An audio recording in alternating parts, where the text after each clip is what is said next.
అరే స్కూల్ డుమ్మా కొట్టి కడుపు నొత్తాన్ని కాలు నొత్తాన్ని స్కూల్ డుమ్మా కొట్టినోడు చదవాలా చదువుతున్నా ఎక్కడ రాటీలు తిరగనే ఉండదు దమ్ము ఉంటే నువ్వు ధ్రువచరణవే అయితే ఆ రూమ్ లో పోయి బయటకు రాకుండా నీళ్ళు తాగుతా అని రాకుండా బుక్ పట్టమంటే నిద్ర వస్తుంది అని అనకుండా ఇది కావాలి అది కావాలని బయటకి టాయిలెట్ కి బాత్రూమ్ కని రాకుండా దమ్ముంటే మాకు కనబడకుండా చదువుకోరా చూద్దాం దమ్ముంటే కాసుకోరా ధ్రువచరణ్.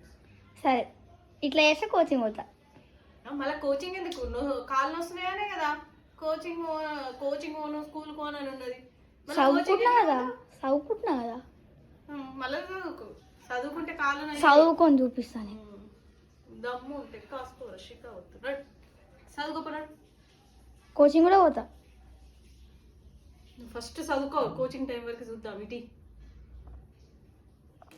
నువ్వు మళ్ళీ ఎందుకు వచ్చినావురా దమ్ము ఉంటే చదువుకోరా ధ్రువచరణ్ చదువుకున్నాక పోరా కోచింగ్కి.